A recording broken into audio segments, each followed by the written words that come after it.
Hey, this is Kevin from Moss Pawn and Guns in Jonesboro, Georgia here. I'm the armorer and gunsmith here.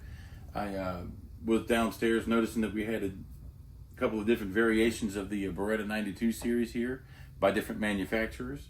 And I thought it would be a cool idea, or an interesting idea at least, to look at the differences between them, the different manufacturers and their take on the 92 series, and kind of where that cost lies in them. Obviously, the ones that are not Beretta have to come in cheaper than the Beretta, and we'll see how they do that and how they achieve it, and what you can expect between the difference between owning an actual Beretta 92 versus some of the others. I carry a 92 every day. I have a 92 A3, and I'm pretty familiar with the platform. It's got obviously a rich history. It's been covered before. You could make a video about an hour long and it wouldn't be enough, but we won't go through that today. That's kind of not the point. The point is just kind of see, if you come into the shop here to buy one of these, what to expect, what you're getting, and we'll kind of just go from there. We're going to use the Beretta 92 as the baseline, obviously. This is the gun they're all after. We'll use this as the baseline to compare against the other ones, and we'll see kind of where they stack up. So I figured we'd start right here, kind of at the beginning of the clone series, I suppose you could say. So, sorry about my bench. I'm actively working on things while I record this video. We got the Beretta 92 FS here, and then you got the Taurus PT 92.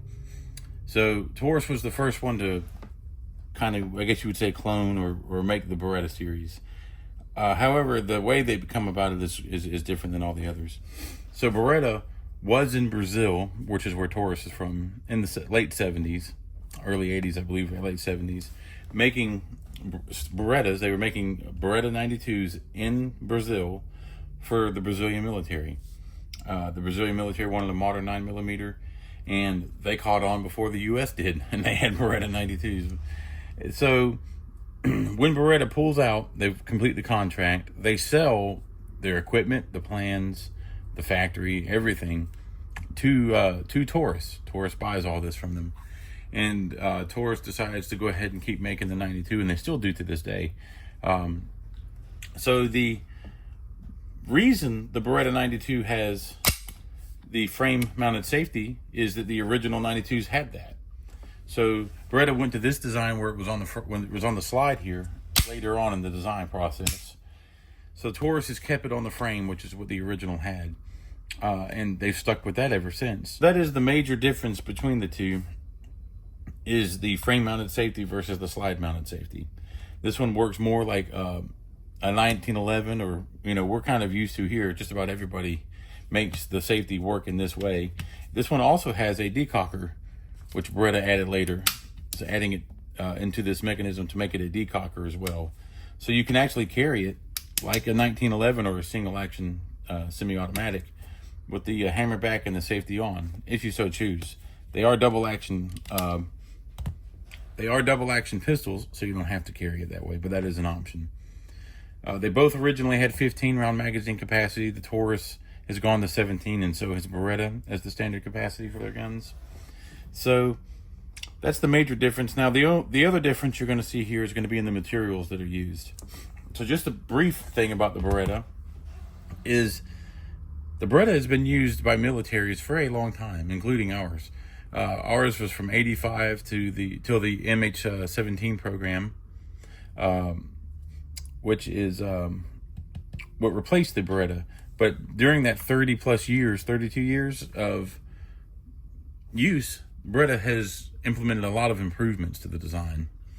So part of the bad reputation that Beretta got was from other manufacturers making replacement components for the U.S. military, mainly locking blocks and things like that, as well as magazines. The magazine issues were not from Beretta factory magazines, they were from a different magazine maker. So Beretta has taken the things that other companies have done and learned from it and improved their own design. There was a problem at one point where the slides were cracking. When the slide cracks here, the back of the frame was coming off and hitting the operator in the face. That was not Beretta's fault. Again, that was an ammunition issue. But Beretta has fixed a non-issue, I guess you could say, but they did address that issue by enlarging the pin that holds the hammer in. Some of these other designs don't have that. as well as the main point of that whole rant was that Beretta's quality control is superb. It is like what you're paying for essentially when you're buying a Beretta 92. The materials used is part of it, but also their ability to have the best quality control that you can have for this platform. So that is the main thing you're purchasing when you buy a Beretta. To me, that's what I think. Not to say that these other guns don't work well. Not to say that they won't work for a long time, especially for the average person. You know, average person doesn't have to have a firearm that the life expectancy is 40,000 rounds. But if you wanted that, that's why you basically buy a Beretta. These other ones aren't tested in that manner. The Beretta is probably the most used handgun in the world. You could argue Glock. I think it would be close. I think the Beretta, worldwide, the Beretta has probably been used more and tested more. It's probably most certainly the most tested handgun that's ever existed. But it's a super robust and reliable platform. That's why these other companies are making clones of it. So to get into the differences, there's that. We'll take these guns apart here real quick and we'll see if there's anything going on inside. So as you see them laid out here, you've got the Taurus on the left, the Beretta on the right. As you can see here, the Beretta, this is that enlarged pin I was telling you about, the enlarged hammer pin that interfaces with the slide, that will keep the slide, if you were to have a catastrophic failure, which I've never seen, but if you were, this pin here would keep the slide from coming off the back of the gun. That's one of the reliability enhancements that Beretta did. Now let's take a look at these locking blocks. I've actually never done this. Yeah, so you see here, Taurus has the older design, where it is more of a 90-degree straight turn here. Beretta has this relief cut here, which adds strength and longevity to the locking block. That was discovered during the military when one of those aforementioned manufacturers was making locking blocks that were not coming from Beretta to the military, and they were failing. Beretta decided to go ahead and add this relief cut here to add strength to their locking block. Taurus is using the old one. I don't know in the civilian world or in the world in general if that is a major concern, but it is a difference. As you can see here, the Taurus does not have that enlarged hammer pin to keep the slide from coming off during a catastrophic failure. Also, just the fit and finish of the Taurus, to be expected for the money, right, is not as nice as the Beretta. Doesn't mean that it doesn't work as well. Just appearance-wise, the fit and finish is not as nice. I have never owned the Taurus myself, but I did have a friend who owned one, and that was the only Beretta that I ever saw that did not work. It actually eventually did fail, and he was not a big shooter. I don't know if that was his, problem. I don't know the history of that particular gun. I'm sure he bought it used. I don't know, but that was the only Beretta I've ever experienced. Beretta, again, on quotes. 92, we'll say, 92 series gun that didn't work, that actually did have a failure in my presence. I'm not sure if that's a reflection on Taurus or not, but that is something that I experienced. However, the Tauruses are about $400.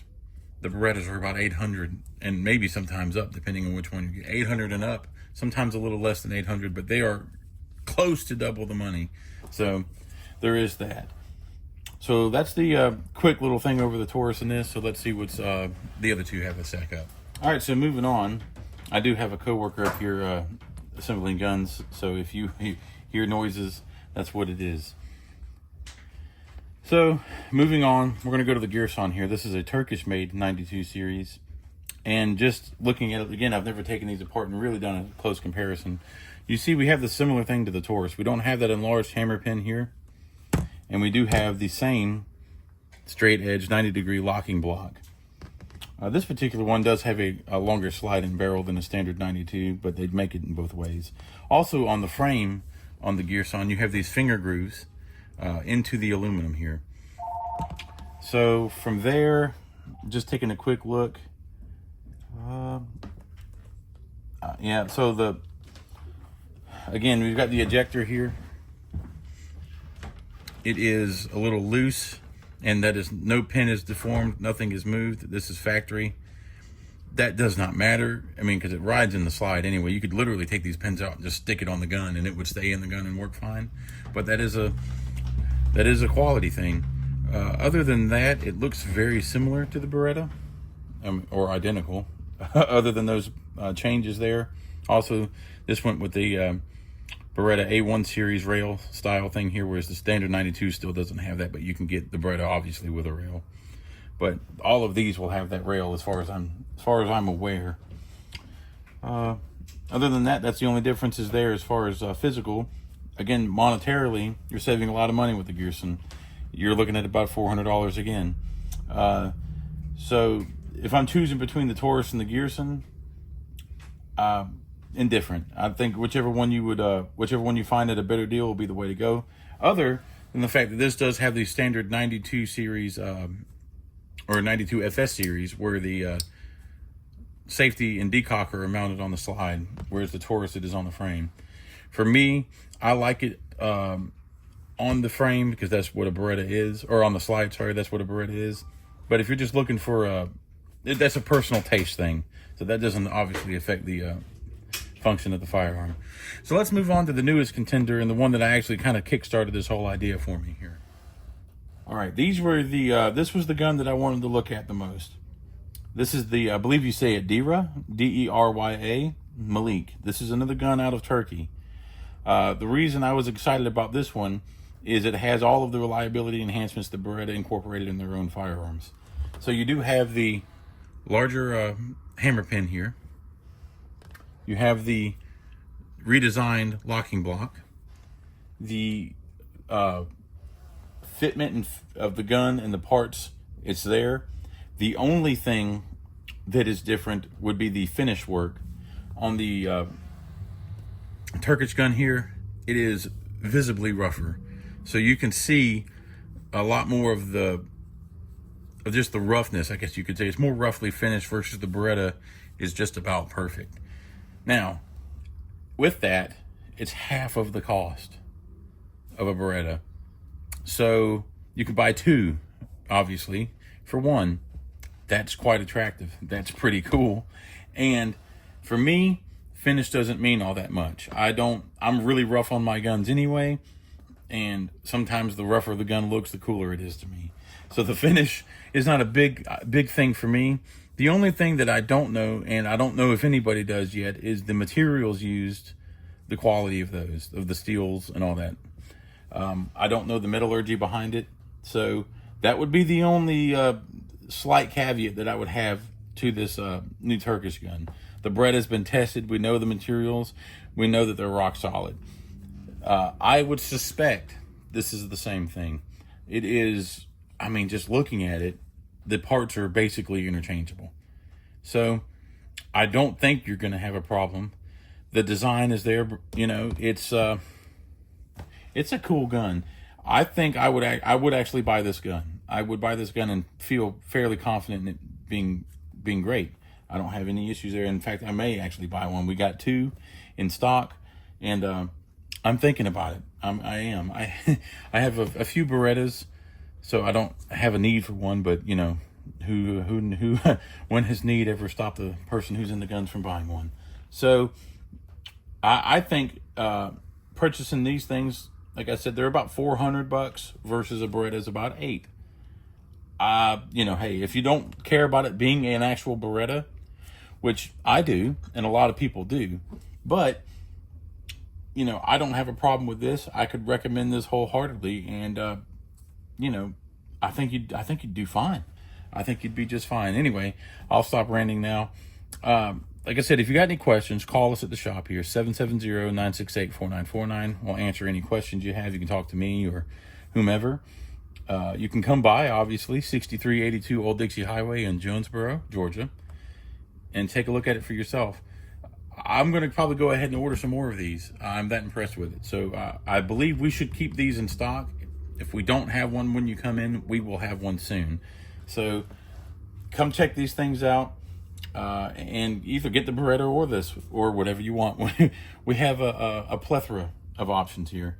So I appreciate you guys watching the videos. Sorry if it was a little long, and if you made it this far, thank you so much.